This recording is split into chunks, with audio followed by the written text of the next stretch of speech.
I'm going to have Brent come up and talk about, introduce our welcome messages. Thanks, Jeff.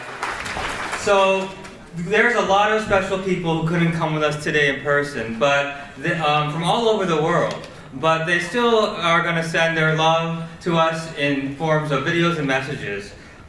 First from Japan, we have Atsuko Oyama, who who was nice enough to share a message for all of us. Oyama-san is speaking in Japanese, but we have the translation. I will read that to all of you. So, hello everyone. My name is Atsuko Oyama. I received the invitation for the 3rd Crystal City pilgrimage, but unfortunately, I will not be able to attend. I would like to sincerely thank all the members who prepared for this event. I hope it will be a great success and lead to the next gathering. I wish everyone good health and continued success.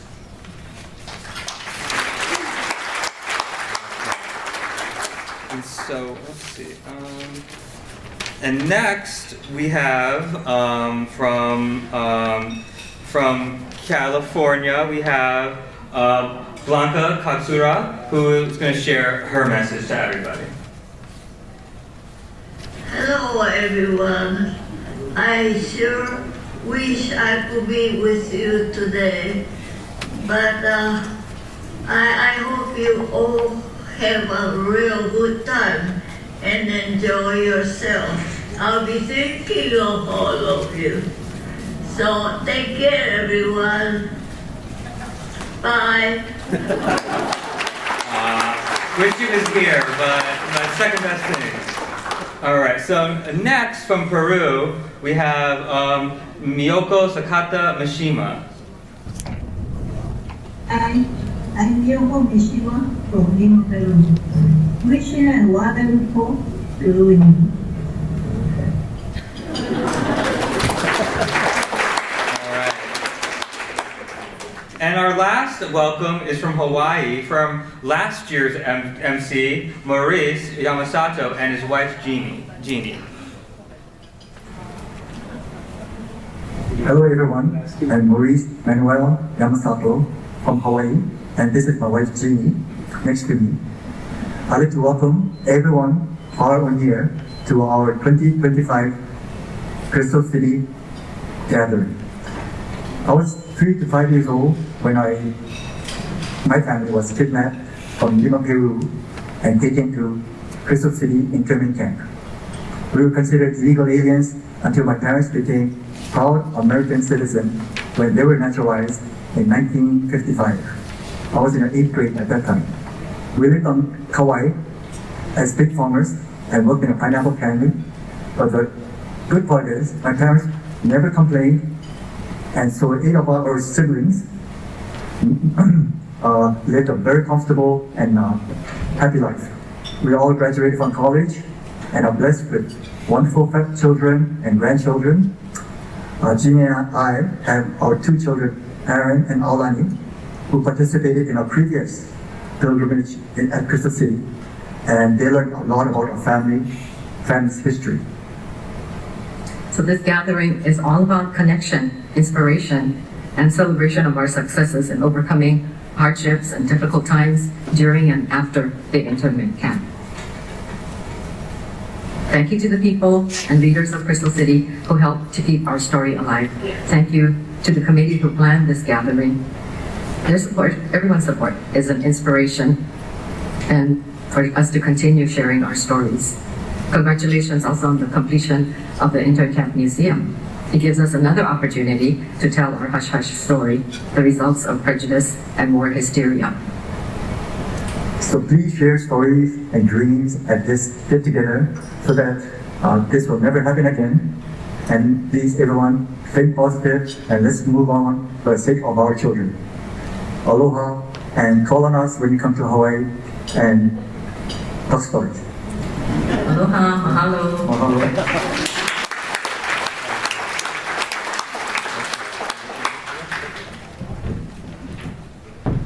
That was great. I'm glad that we have those messages. We're so sorry they aren't here, but they greeted us by the video. So thanks again to all of them. Now we're coming to an important part of tonight's program where we honor our camp survivors. So for those survivors who are here, and if you can, would you please stand? And we're going to be presenting leis to you. Our volunteers will be going around to present leis to you.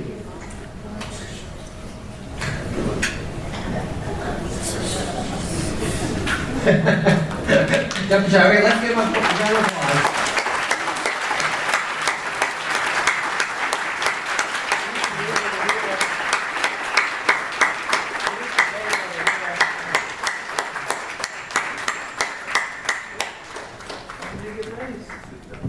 Yeah, we're so fortunate to have them among us tonight. And you might notice on your name tags, we have your name as well as sort of your designation, whether you're a survivor or descendant.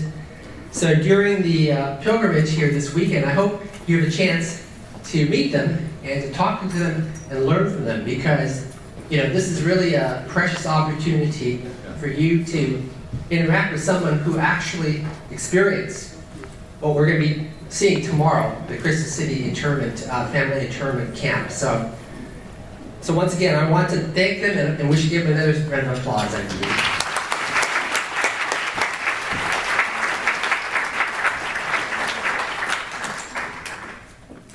I just want to now, while that's being done here, I just want to just call attention to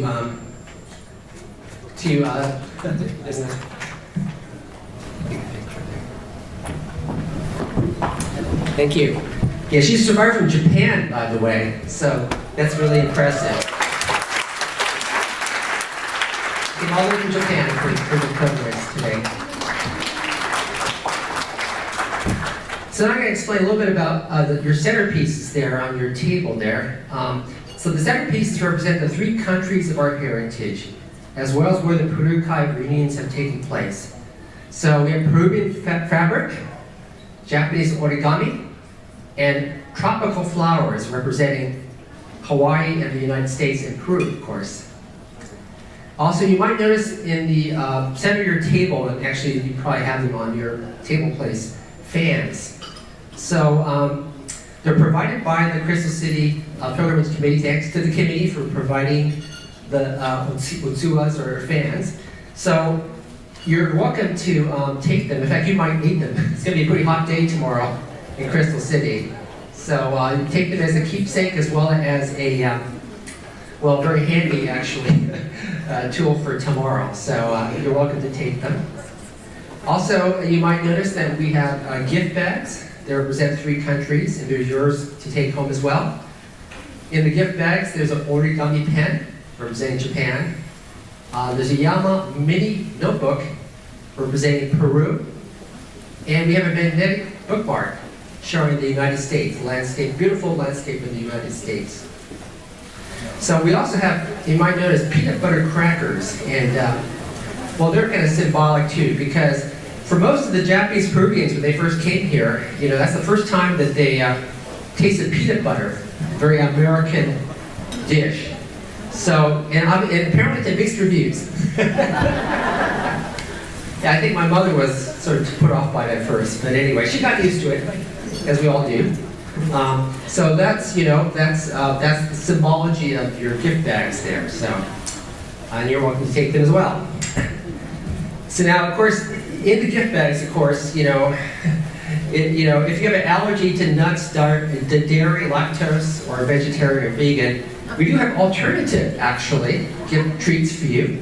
And they're actually at the, they're actually at the Merck table. You see the Merck sign over there?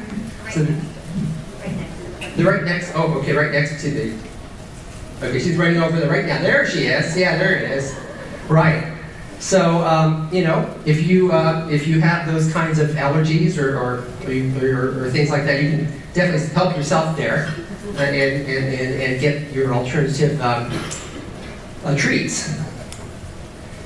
So you might also notice at your table, and you're welcome to read them, we do have some welcome cards explaining the meaning and the history of Peru-Kai. So you might see that, this is not the first Peru-Kai. We've had a number of Peru-Kais. And you might notice, if you look at the slideshow there, we've had sort of slideshows, pictures of past Peru-Kais that have been held in the United States. They've been held in Peru even.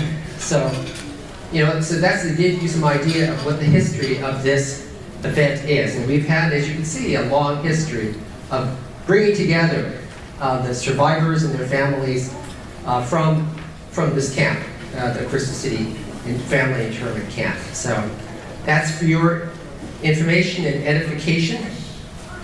Now, we'd also like you at the end please fill out the comment and contact forms that you also see there, so we can share event news with you, for instance, future pilgrimages, for instance, future Peru-Kais. And then we'd like to ask you, once you fill them out, leave them at the table. We'll pick them up later, basically. So don't take them home with you. We'll be collecting them after the dinner tonight. Also, this might be a little hard to find, but toward the center of the table, where there's actually a song sheet for some lyrics that we're going to be, lyrics of songs that we're going to be singing later on tonight during the program. So keep those in mind when we get to that entertainment portion of the program. So I hope that's clear to everybody. And I'd like to bring back Brent here, who's going to give us more of a history of the Peru-Kai.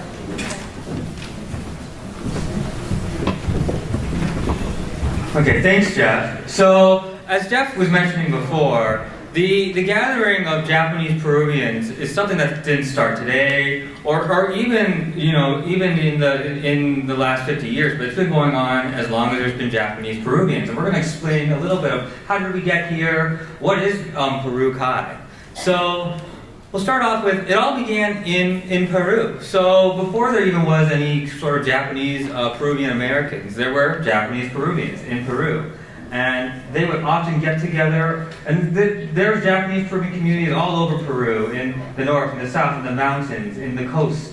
And so they would all get together, and they would have parties and dances. They would dance the tango and the samba and other things, or they would have dinners. And so they became a community there. But then many during the war were taken to Crystal City and other places. But Crystal City was a place it was a cultural explosion. Some of the best dancers and singers of Japanese culture came together and shared in these cultures. Hawaiian priests would taught how to paint these backgrounds. They would do shibai skits. Japanese and Peruvians and Hawaiians and Americans all coming together and celebrating Japanese culture.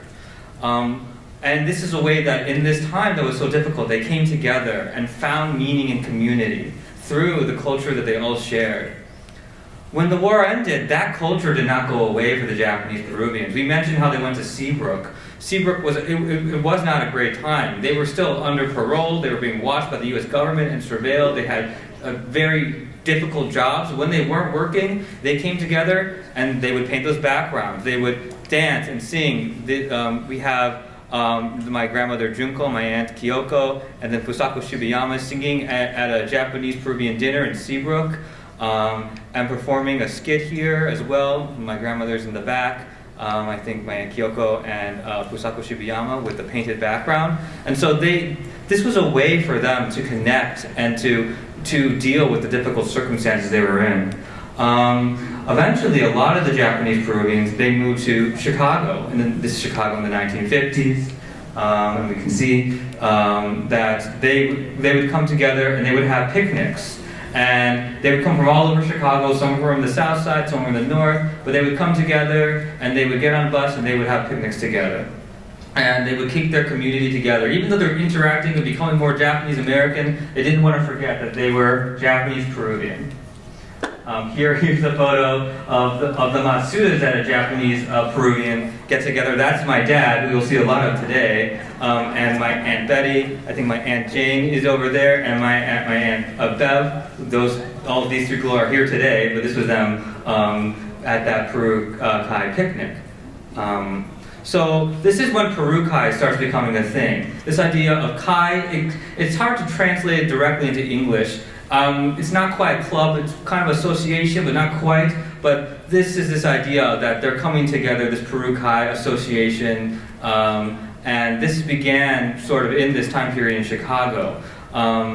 We can see here in the 1950s and 60s, we have Ego Kudo, who is an MC, one of the original MCs, and I actually made sure to talk to Ego to get some tips on how to be a good MC for a Peru-Kai reunion before this one, because I've never done this before. But he is the OG MC. But oftentimes they would have these dinners to greet guests from Japan, from Peru. They would go to, if you're from Chicago, to New Wilson Village to have pressed duck and other things. Here, Ego Kudo, I think, is greeting my great uncle Ishitaro Carlos, who came from Peru to visit Chicago, and I think Elsa Kudo is here, and then Siechi Higashide is also here, and then my great grandmother Hisako Matsuda is also there. Yeah. Over time, Peru-Kai, Chicago, a lot of the Japanese Peruvians started to move. They moved away to California, to Hawaii, including the Shibuyamas who moved to the Bay Area. But they decided that they still wanted to meet with their Japanese Peruvian friends and family, and so they started the Peru-Kai reunion, which is a little different than Peru-Kai Chicago. But here we have a list of the different Peru-Kai reunions.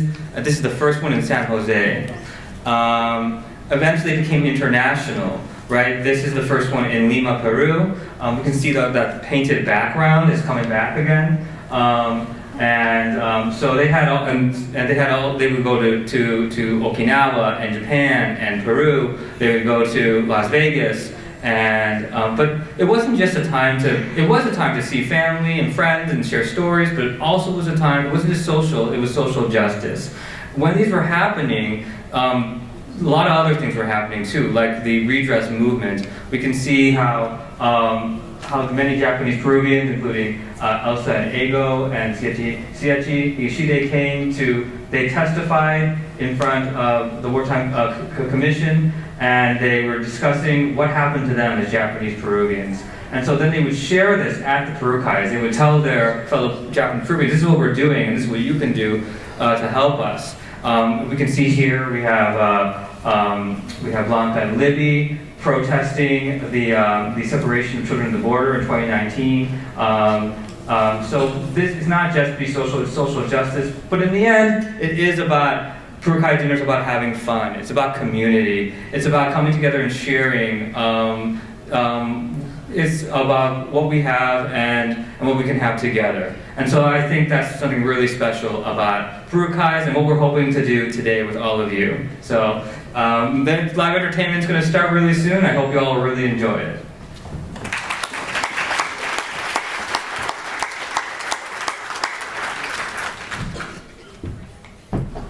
Thanks, Bran, for that great history.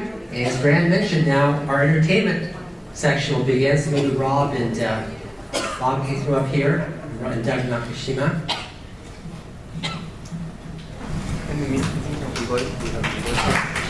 Okay, and then we're actually going to have Eloy on the screen introduce Rob Busher and Doug Nakashima on the history of the song that Rob and Doug are going to be singing. And once again, the lyrics are on your table here, so maybe we can roll the video now.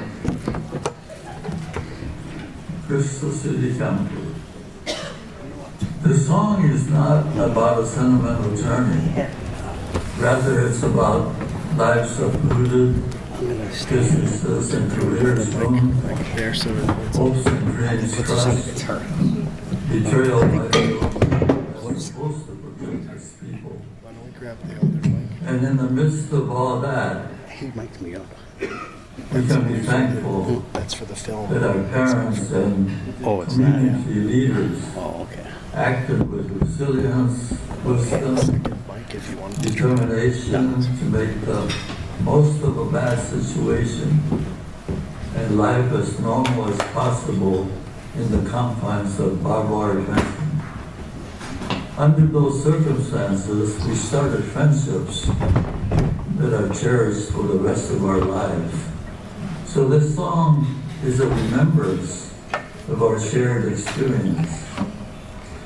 The tune to this song is Shinano Yoru, China Night. And I selected this song because everybody knew the song Shinano Yoru in camp. So we're going to be singing the Shinano Yoru tune and the words that I wrote for this song.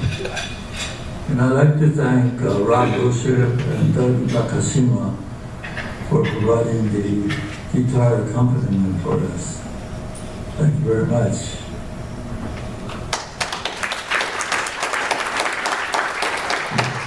Well, as Eloy said, he's not here to play with us, but we're doing this here on his behalf. So we're going to play it through once, and then we're going to invite you to sing it a second time with us. So here it goes.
Confined by barbed wire fence, trying to make the world make sense. School, sports, and arts and music help make life less tense. New friendships form, watch them transform the darkness of those years. Freed from Crystal City.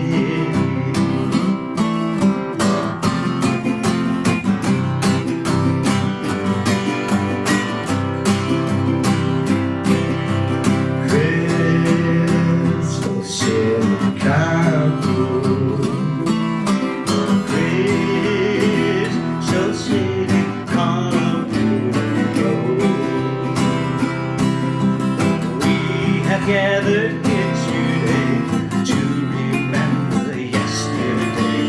Our precious things and memories shall not fade away. Ever deeper vision, may our friendships grow till we meet again. Okay. It's everyone's turn to sing now.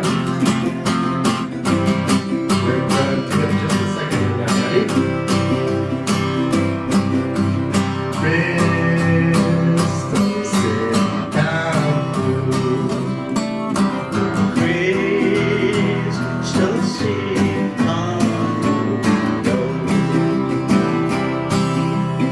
Oh, these saints left Japan, swap you life with a strange new land. Struggle, razor families filled with dreams they planned. Alas, the war on my nation's vanished, betrayed, ruined, shipped to the state of Texas.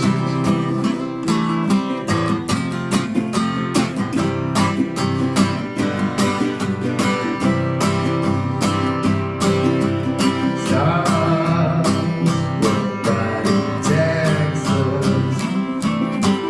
Air was pure and skies were wide, but confined by barbed wire fence, trying to make the world make sense. Sports and art and music help make life less chance. New friendships form.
up, everyone.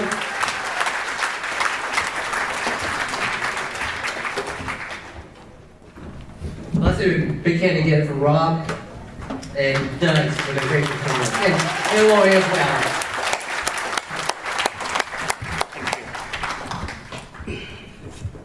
I'm gonna leave these here.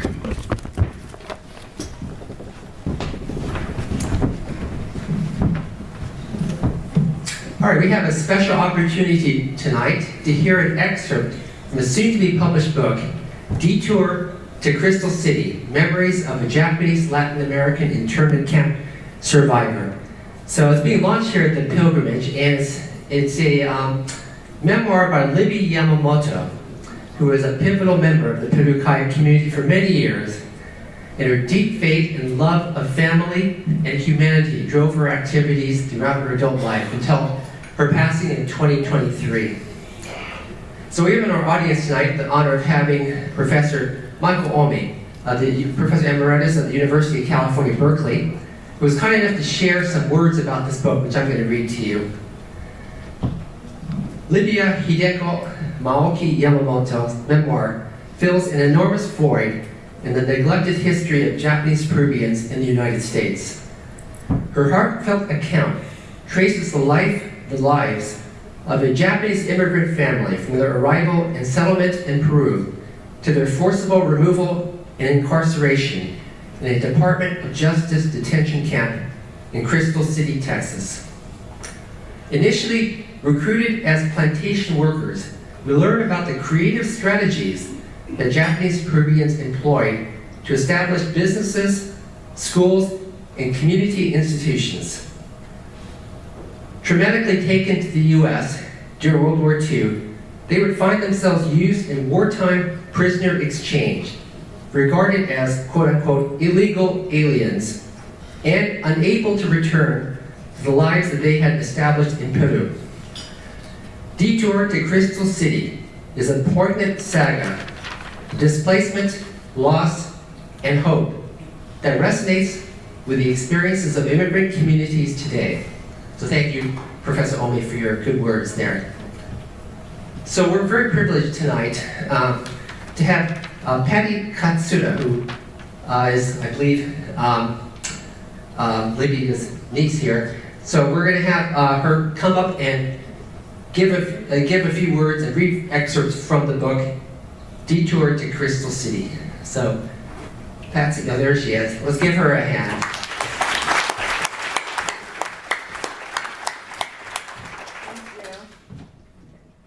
Detour to Crystal City, a memoir of a Japanese Peruvian internment camp survivor by Libya Hideko Maoki Yamamoto. Banzai! Sorry. Banzai!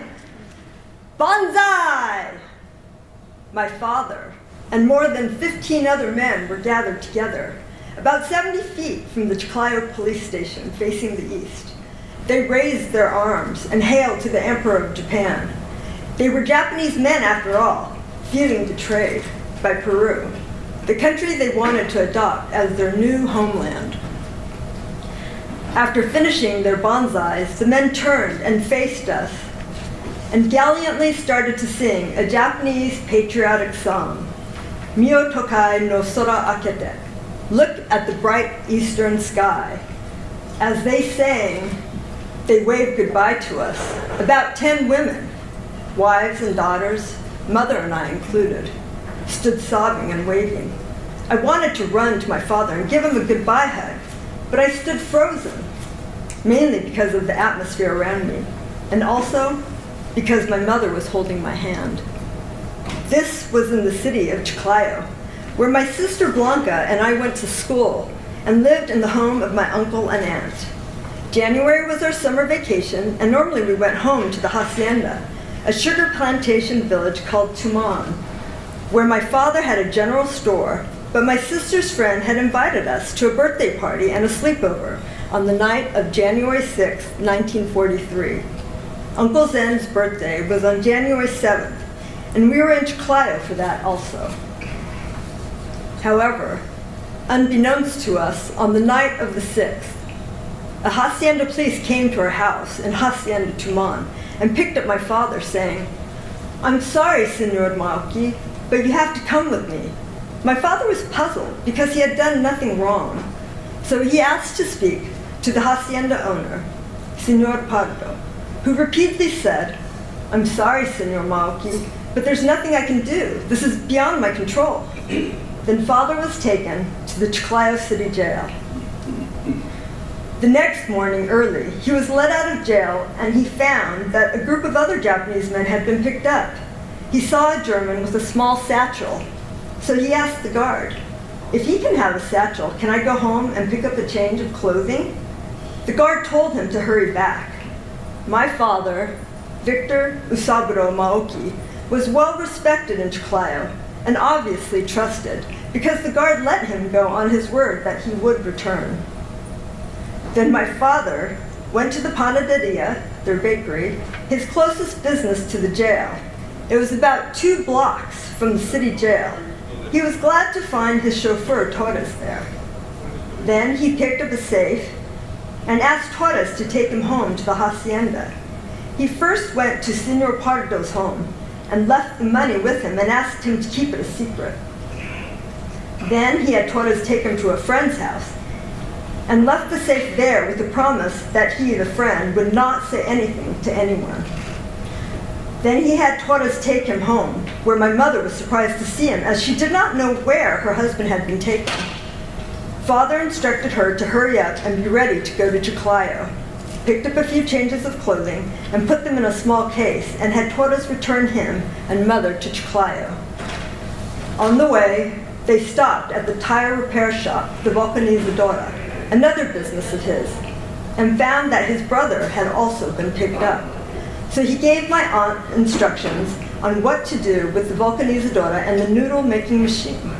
Then he went to the panaderia with my mother and gave the manager and mother instructions on what to do. Then my father left with Torres. I was at the panaderia, but did not know that was goodbye. So I did not say anything to my father, just watched him leave. Mother and I went to the police station, and when we got there, Father had organized the men, and they were turned to face the east.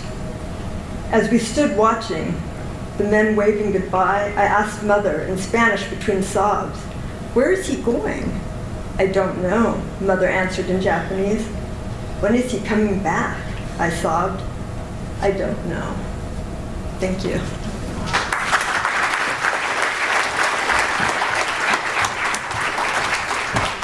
Thank you very much, Patsy. And we do have, if you're interested in Lydia's book, we do have some pre-release sort of forms there, so you can sort of order in advance. And we hope that the book will be published here in November or very soon thereafter. So the forms are right there in the very corner there, near the exhibit there. So if you're interested, please go over there and pick up those forms. So now I'm going to introduce Grant here, who's going to be introducing our next entertainment.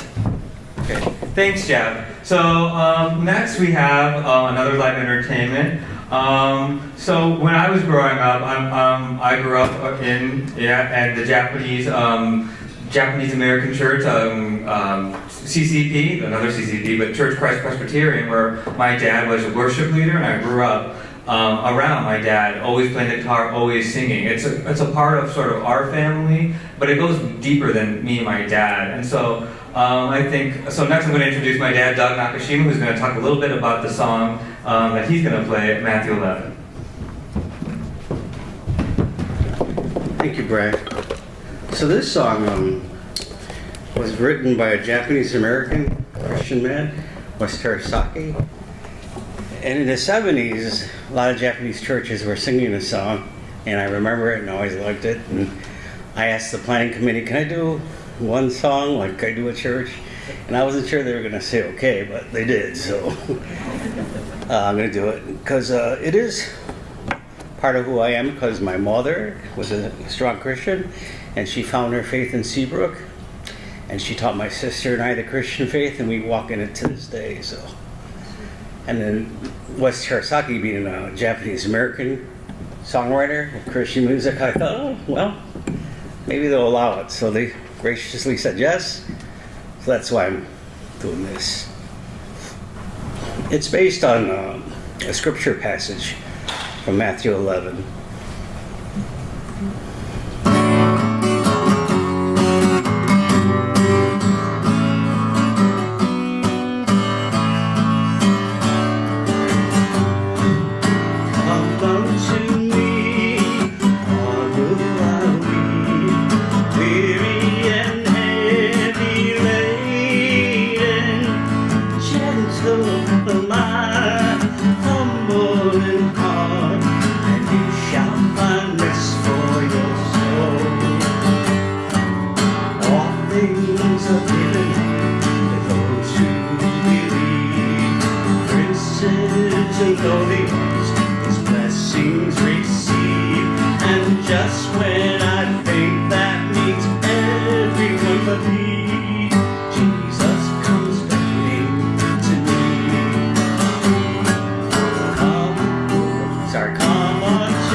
Thanks very much, Rob, for that great performance there.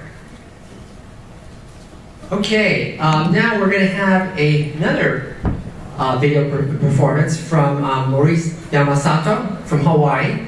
As you know, he had his greeting there earlier. And we're sorry that he couldn't be here tonight, but we have the next best thing. He's going to be performing Pearly Shells over the video, and he's going to do it with his granddaughters, Leah, Haley, Mia, and Sophie. So let's run the video for Pearly Shells from Yamasato's clan.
So next we are going to have Karen Gomez and Rob Busher with other people, but right now just doing group Obon Adori dance. So thank you, Karen and Rob. Hello, so I'm Karen Gomez, and my family's names are Morita and Hidaka. And my tie to Crystal City is two parts. I recently found out that my grandfather, I knew he was removed right after Pearl Harbor and taken away because he was a leader in Modesto, California. And my aunt told me before I arrived here, she believes it was Crystal City. So that's one of my ties. And my other tie is the Shibayamas, my Uncle Art. So today, Obon Odori has to do with bringing our ancestors. Originally, it was designed for helping their souls go to where they needed to go. But today, it's practiced as gratitude and building community and respect to our ancestors. And especially what we're doing tomorrow. You know, the Obon actually calls the ancestors back. And the first dance is Obon Odori Uta. And then at the end, we do the same dance, and it's supposed to send them off. I don't know if we should send them off. But anyway, so we, Rob and I, invite everybody to come up on the dance floor and dance with us. And we could do it in a circle, and if the circle's too big, we could go through the tables. But please, the first dance, you're going to use your round fan. So the fan you got, that you received today, you're going to use. So Rob has something to say, and then we're going to invite you to come join us. Thanks so much, Karen. So I was going to just make a brief cultural note for our Chicano friends. I know most of them left to go to Crystal City, but this is a little bit like Dia de los Muertos. We're celebrating the spirits of our ancestors. In the months of July and August in Japan, most of us would return to our ancestral hometowns to go pay respects at the cemeteries. And the dancing is almost like procession, right? And we make ofrendas similarly. We have the butsudan. We make offerings of food and drinks. So there's more ways that we're connected than even we knew about, right? So that was what I wanted to share for the few Chicano folks that we have left in the room with us. We invite you to join us as well, please. Oh, one other thing. So most of you probably know or have been to Obon, but for those who haven't, these are folk dances and they're really simple. So you could just follow Rob and I, and we'll make some calls out, and you'll be able to do it. So come on, let's have some fun. So a moon is a circle. We're going to do moon, moon. Then we're going to come to the center. Then we're going to reach and clap. And then turn and clap. Okay, ready? Okay. Moon. Moon. Come to the center. Reach. Clap. Turn. Clap. Moon. Moon. Center. Reach. Clap. Clap. Moon. Moon. Center. Reach. Clap. Clap. Moon. Moon. Center. Clap. Reach. Clap. I think we got it. Ready? So let's just do it.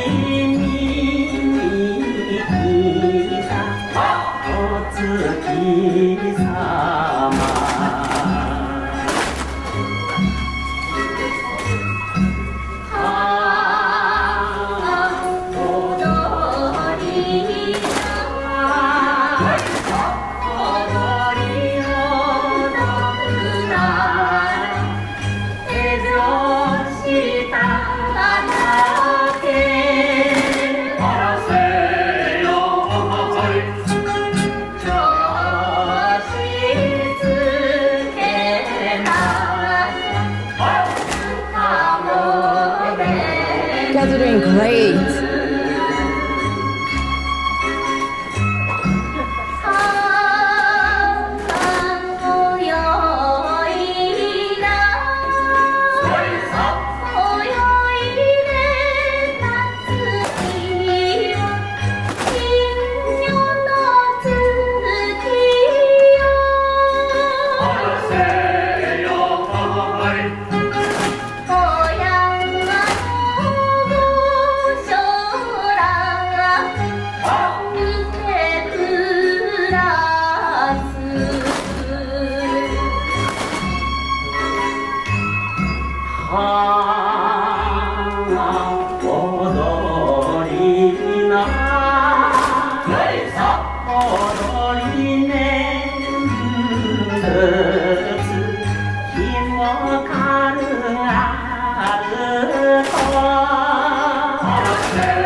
Following you guys now.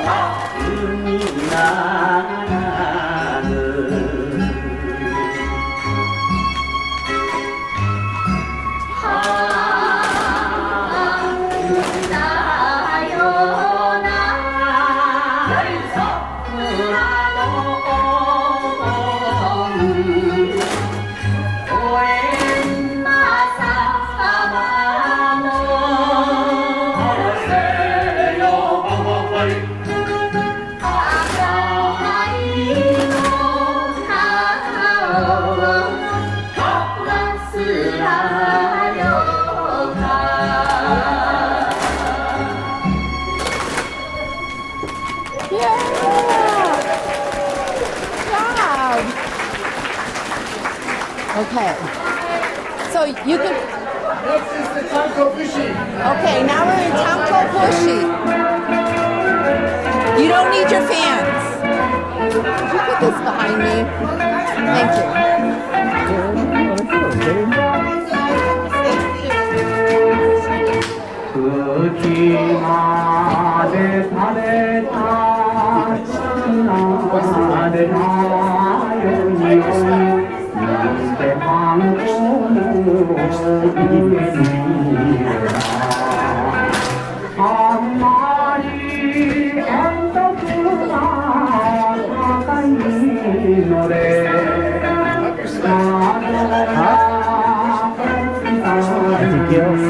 I think she does it. She used to do it at Japanese festivals here. I think I saw her dancing at the Matsuo once. The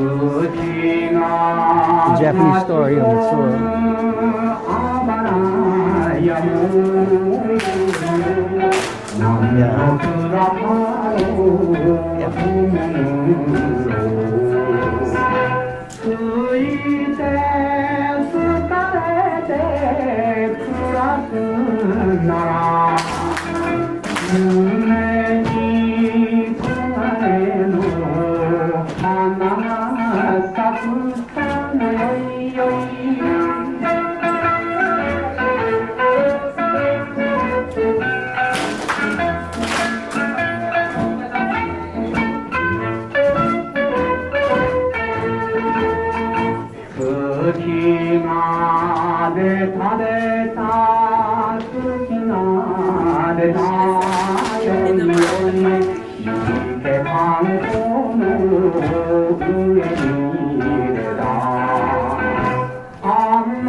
다이아몬드가 혹시 나라 요이요이 이렇게 재미나 꿈야마에 오도도 다카리노 사마찬나 이키데 호리다스 크로다이아타노 요이요이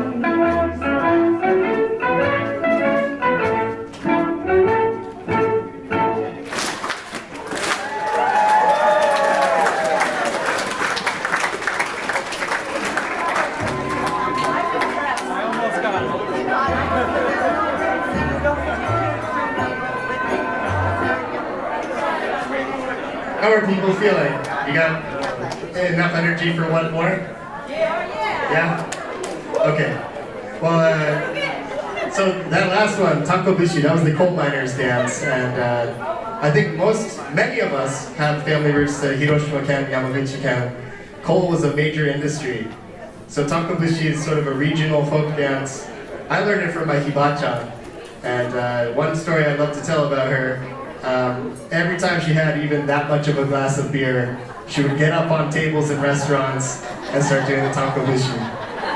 So, hibacha, otsukare-sama deshita. Okage-sama desu. So this next dance is really pretty, and it looks hard, but it's really not. There's just a few steps, and most of them are what I call saluting. So, here, I'm just going to show them. So, you start with, I don't know it without the music, I don't think. Well, you do, a salute.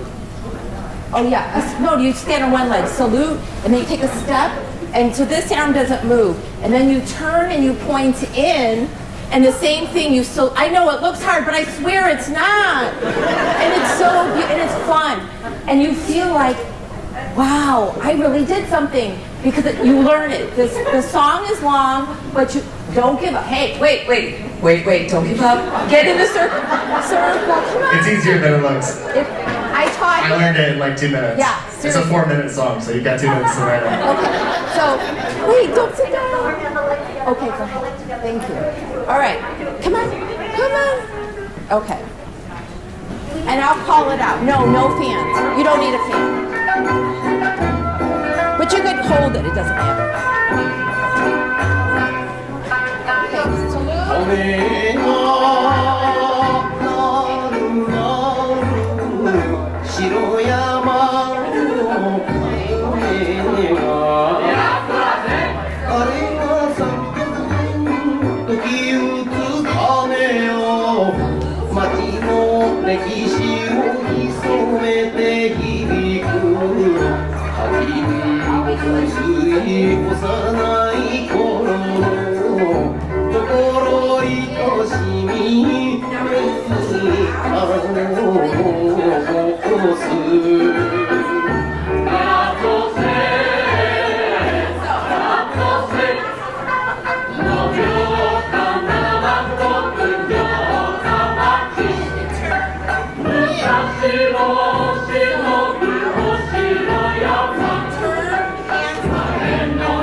みたかの降りなすあやめ北は六つのカンモスコが元の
Thanks, everybody. Save the hardest one for last. All right. Well, yeah. Again, let's thank Karen and Raul again for this great Odori band. It was a real fun time. They did a really great job. They looked really good doing it too. Better than me, at least. Let's see. So now it's time for the formal closing. It doesn't mean that we're done, but we're still doing.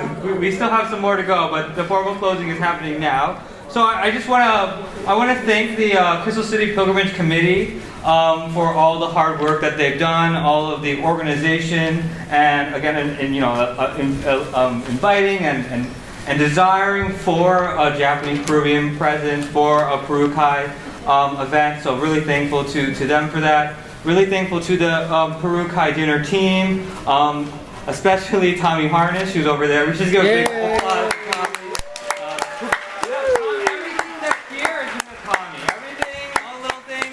These are Tommy's ideas, and really thankful. And to everyone, and to all the volunteers that helped set up all the tables, and prepared all the origami and all of the pens. So let's just thank all the volunteers. Volunteers can just stand up. If you're volunteers and helped out with this, stand up. I don't see you stand up, but I know you're here, so thank you. Also, let's give a big applause to the hotel staff for all that they've done for us so far. We're really thankful, and we can't have done any of this without them. So really thankful for those opportunities. And also the merch stand over there, they're still open, they're still selling stuff. So hit that merch stand. Spend your money. And I think the most important people to thank is all of you for joining us, for participating, you can't really have Peru-Kai Dinner without audience being involved. So thank you to everybody here. Please stay for a very special song, and then after that we're going to have a group photo. So we have one more song left, and Rob and Doug will be performing that, and then we're going to have a group photo, so please don't leave, and stay for that photo. Okay, we're gonna be performing Red River Valley, which I think is on one of the lyrics on the page. Yeah, Eloy's gonna have a little. And Eloy's gonna be presenting here. He's gonna talk about it.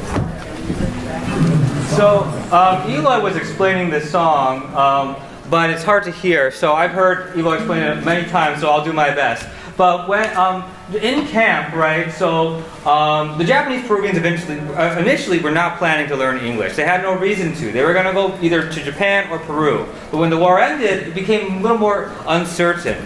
And so learning English was something that was happened more in the camp. One of those people who taught the Japanese Peruvian English was George Uno, of the same Unos of the Unos that are here, who taught them many different songs, Western songs. One of those songs was Red River Valley, a very popular sort of Western American song. But the Japanese Peruvians use it as their, I think these people in the camp in general, use it as their farewell song. And they changed the lyrics a bit. At the end of the war, people were going to Japan. They were going to all over the U.S. They were leaving, and they weren't coming back. And every time they would sing this song to the tune of Red River Valley to say goodbye. And so that's the song that we are going to sing today. Thank you, Brand, for that explanation. And we're going to plan to sing this chorus 4 times, so feel free to join in whenever you'd like. It's a pretty short song, so yeah, at least join by the second or third one, and you'll get to sing it a couple times with us. Okay.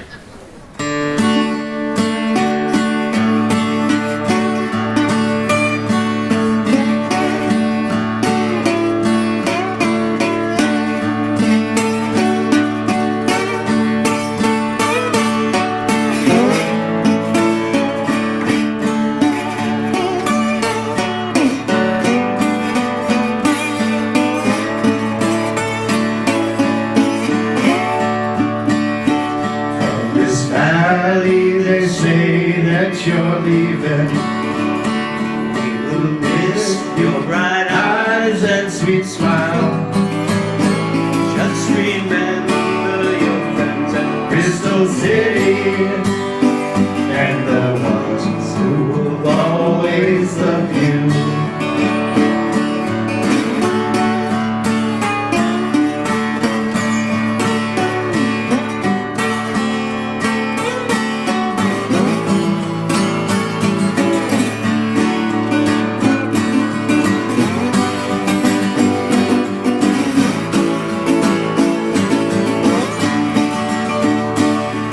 This valley, they say that you're leaving.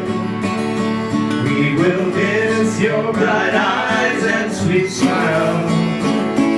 Just remember your friends at Crystal City and the ones who will always love you. Valley, they say that you're leaving.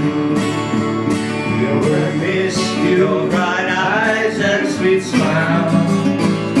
Just remember your friends at Crystal City and the ones who will always love you. One more time, right?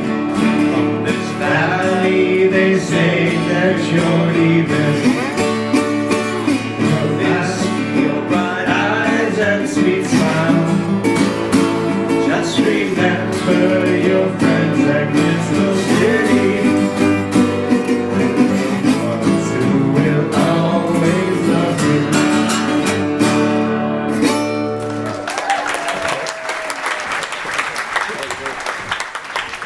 Thank you, everyone.